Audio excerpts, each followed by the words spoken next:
19세기 힌두 철학가 라마크리슈나는 자기 어미와 동료 호랑이들로부터 떨어진 호랑이 새끼 한 마리에 대한 우화를 전해주었습니다.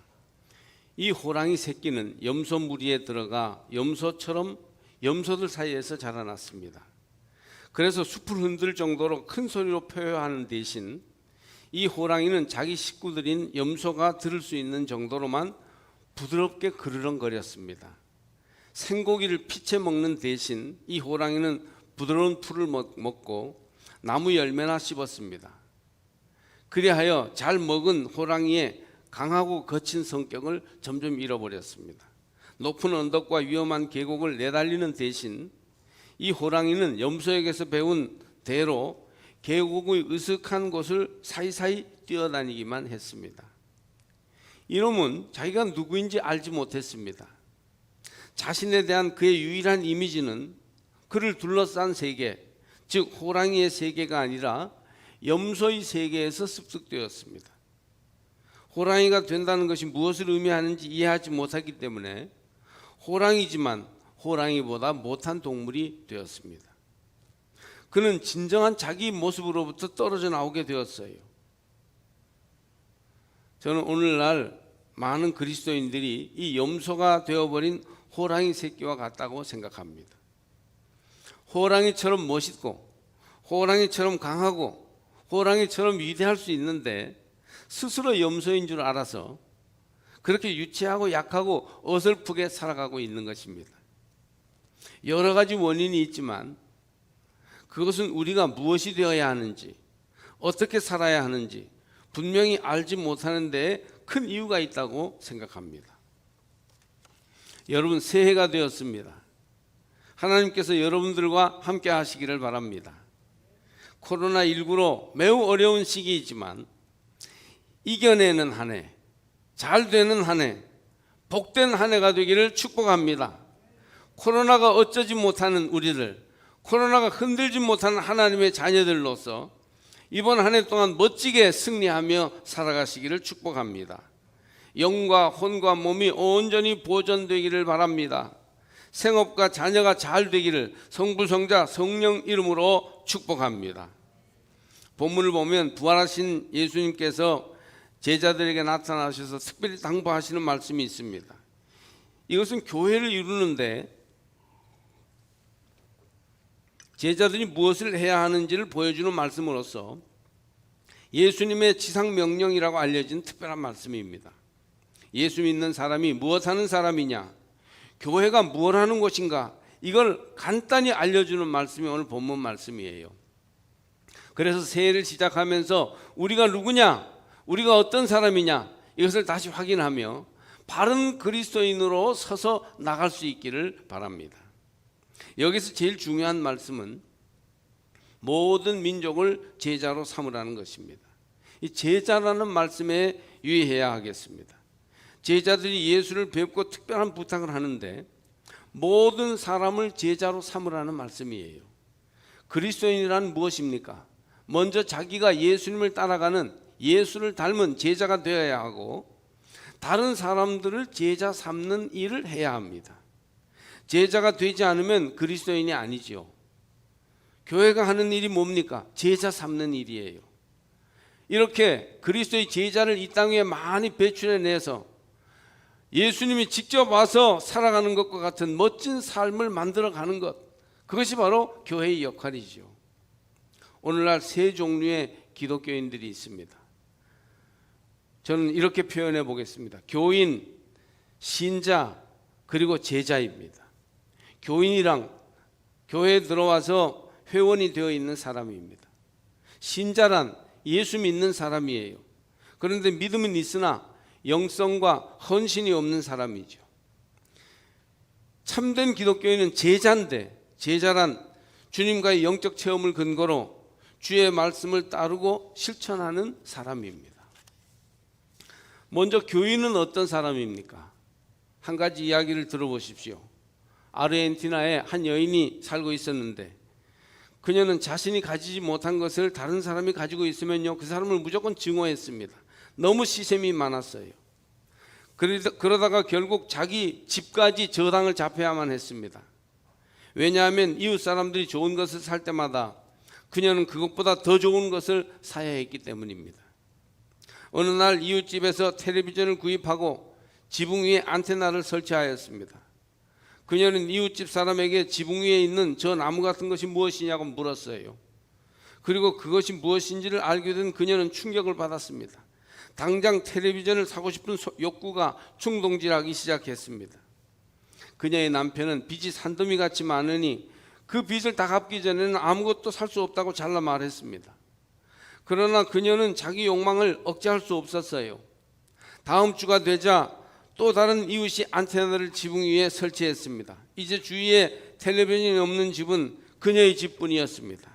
아주 셈이 나서 견딜 수가 없었죠. 그래서 그녀는 드디어 대리점으로 가서 안테나만 사고 지붕 위에 설치했습니다. 돈이 없어서 텔레비전은 못 샀어요. TV는 없었지만 안테나만 꽂아도 그녀의 마음이 좀 가라앉았습니다. 왜냐하면 다른 사람들은 그녀가 TV를 갖고 있는 것으로 생각할 테니까요. 교인은 TV 없이 안테나만 달고 있는 사람과 같습니다. 길게 설명 안 해도 여러분은 알고 있을 것입니다. 이런 사람은 교회의 소속감을 가지고 어울리는 것만을 중요하게 여깁니다. 신앙의 확신이나 영적 체험과는 무관해요. 주님이 우리 삶의 어떤 분인지는 애초에 중요하지 않습니다. 성경을 읽거나 기도하는 일이 거의 없고, 있다고 해도 그것은 영적 생활이 아니라 보고용이나 체면 치레입니다. 예배보다는 예배 후 친교가 중요하고, 기도 시간은 사람들이 눈을 감고 있기 때문에 은밀하게 활동하기에 좋은 시간입니다. 이런 이들의 눈에는 하나님이 전혀 보이지 않고 사람만 보입니다. 교인이죠, 교인. 그러면 신자는 어떤 사람일까요? 저는 그것을 또 한 가지 이야기로 설명해 보겠습니다. 유명한 바이올린 연주가인 아이작 스톤이 중국을 방문했을 때 일화입니다. 중국에는 전국에서 뽑아낸 어린 아이들을 모아서 만든 국립관현악단이 있습니다. 수십억 인구 중에서 뽑아냈으니까 얼마나 잘하겠어요. 게다가 공산주의 특유의 스파르타식 교육으로 훈련을 시킨 나머지 10살 안 밖의 어린아이들이 차이코프스키의 어려운 곡도 능숙하게 잘 연주했습니다. 연주가 끝난 뒤에 자랑스러운 마음으로 책임자가 아이작 스톤에게 이렇게 어떻게 생각하느냐고 물었습니다. 아이작 스톤이 자기는 두 가지로 생각한다고 대답했어요. 어린 나이에 이렇게 기교 있는 음악을 아이들이 연주하는 것에 놀랐고, 둘째로 그러면서도 이토록 영혼이 없는 음악은 처음이다 라고 했다는 것입니다. 신자는 영혼이 없이 연주만 잘하는 사람과 같습니다. 하나님을 믿는다, 주님과의 교제가 나름대로 살아있다, 체험이 있다 하면서도 자기 방식으로 자기 좋은 대로 믿는 거예요. 그래서 믿음이 생활로 나타나지 않고 인격적으로 드러나지 못합니다. 분명히 하나님을 믿는데 교회 생활과 사회 생활에서 믿음의 열매가 나타나지 않아요. 영적인 능력이 없습니다. 개인 신앙은 중시하나 교회 생활을 기쁨으로 참여하지 못하고, 교회에서 하는 선교와 봉사의 프로그램에 헌신하지 않으며, 세월이 지나도 믿음이 자라 열매 맺지 않습니다. 한마디로 하나님을 믿지만 영성이 깊지 않고 헌신이 부족한 사람이에요. 바라기는 2021년에는 교인이나 그냥 단순한 개인 신자의 차원에만 머무르지 말고 예수를 따라가고 예수를 배워가고 예수를 닮아가는 제자가 되시기를 바랍니다. 여러분은 제자이십니까? 오늘 첫 주일을 맞이하여 예배드리면서 하나님이 종을 통해서 여러분에게 물으십니다. 나는 제자인가? 나는 과연 제자의 믿음을 가지고 있는가? 돌아보시고 이번 한 해는 제자가 돼서 예수님을 찾고 예수님을 바라보고 예수님을 따라가시기를 주의 이름으로 축복합니다. 본문은 예수께서 사도들에게 제자를 길러내야 한다고 명령하고 있습니다. 제자를 삼을 때 해야 할 일은 두 가지예요. 하나는 세례를 베풀어야 합니다. 교회가 하는 일 두 번째가 바로 제자를 삼기 위해서 세례를 주어야 하는 일이죠. 또 하나는 가르쳐야 합니다. 무엇을 가르칩니까? 주님께서 분부한 것을 지키도록 가르쳐야 합니다. 교회는 제자를 삼아야 하고 세례를 주어야 하며 예수님이 분부한 것을 지키도록 가르쳐야 합니다. 교회는 세례 주는 곳이에요. 매년 부활절과 성탄절 앞주일에 우리 교회는 세례식을 거행하는데 교우들은 세례 이미 받았잖아요. 오래전에. 세례식에 참여하면서 세례의 은혜를 되새겨야 되고 세례받은 사람으로 다시금 고백해야 합니다. 말하자면 영적 세례를 받아야 합니다. 형식적 세례만으로는 안 돼요. 세례의 진정한 의미에 합당한 영적 세례를 받아야 합니다. 물과 성령으로 거듭나지 아니하면 하나님 나라에 들어갈 수 없다라고 하셨어요. 그러니까 물로 주는 예식으로서의 세례와 함께 성령으로 임하는 참된 영적 세례, 세례의 참된 의미에 합당한 믿음을 가져야만이 세례받은 자라고 말할 수 있고 하나님 나라에 들어갈 수 있습니다. 우리는 영적 세례를 받았는가? 깊이 스스로 물어보셔야 합니다. 여러분은 영적 세례를 받으셨습니까?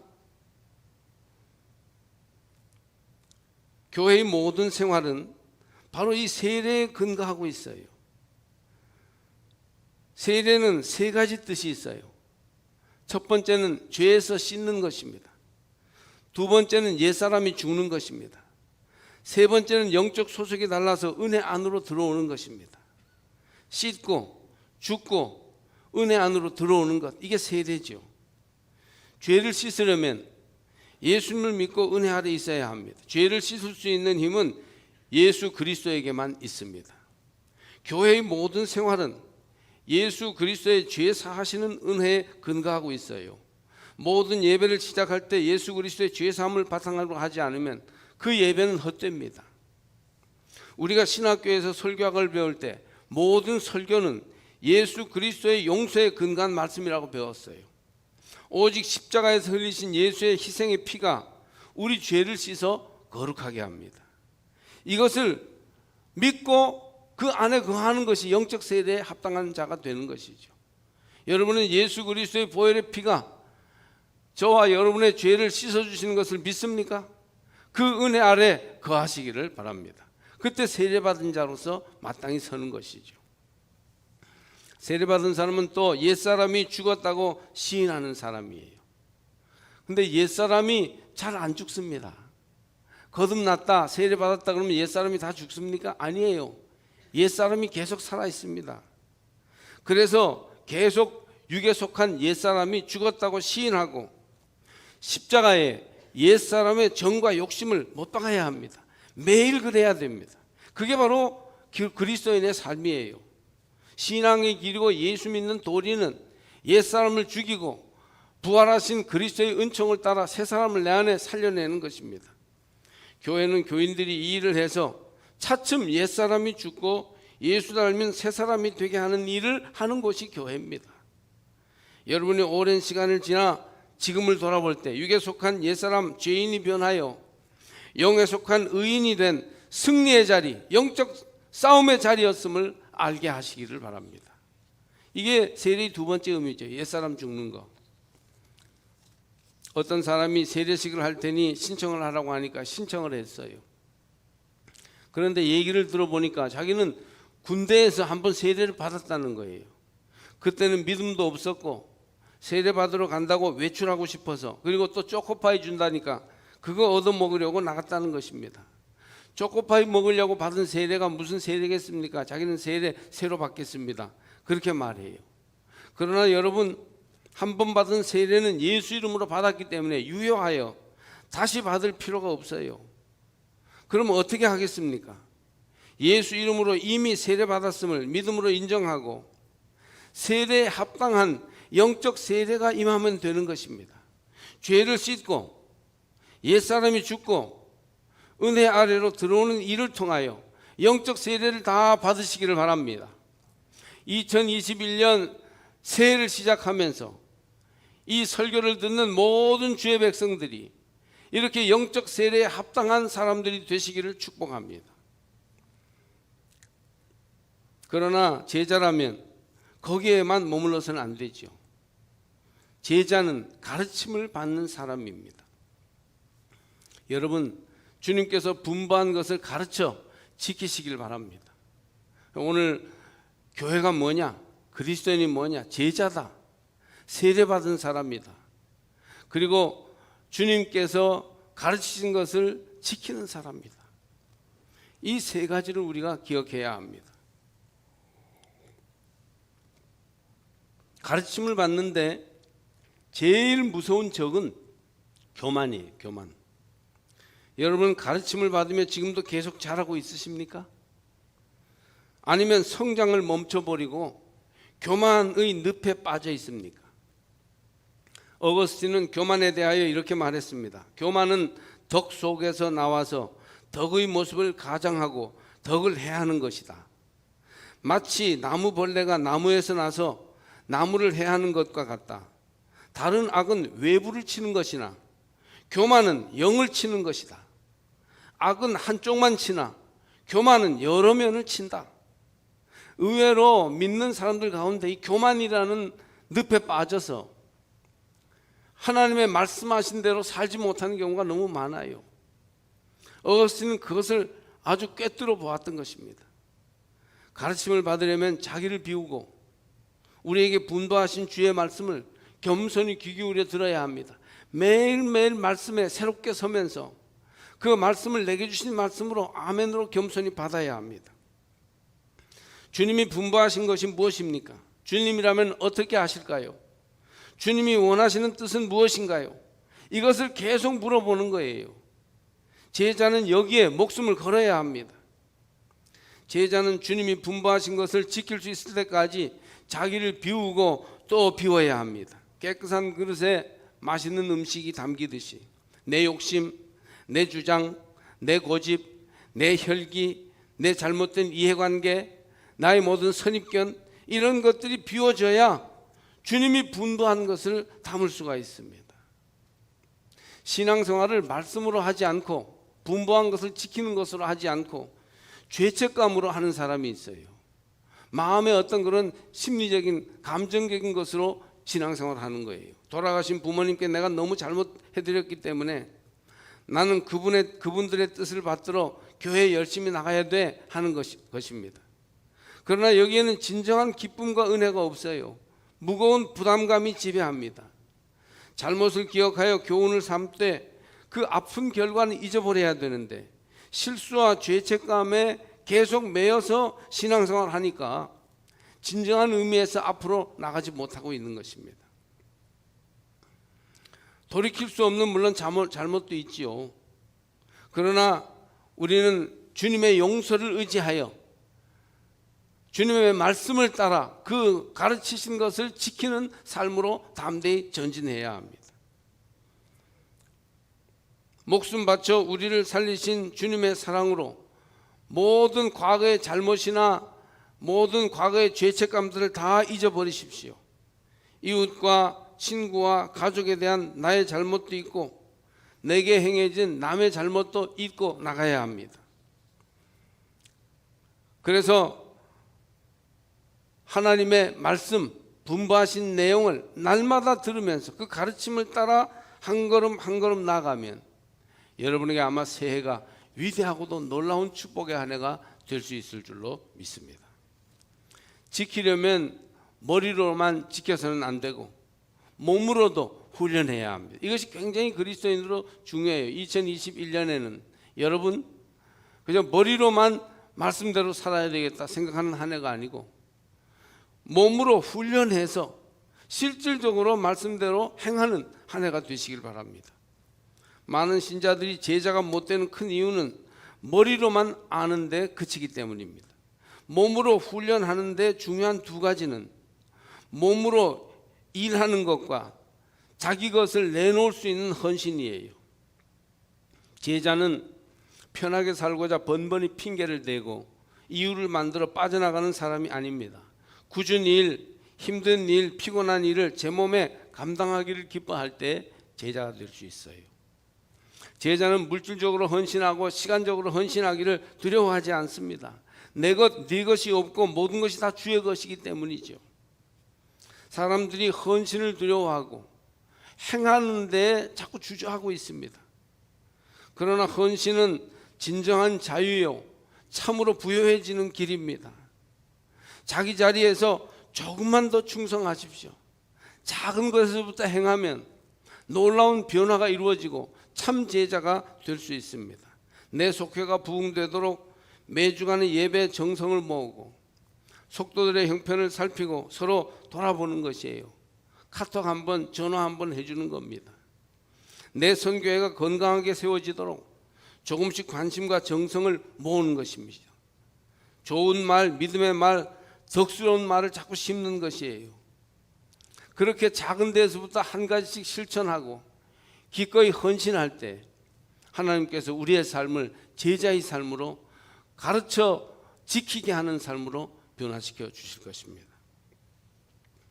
우리 교회는 이제 110년을 맞이하고 있습니다. 긴 세월이 흘러갔습니다.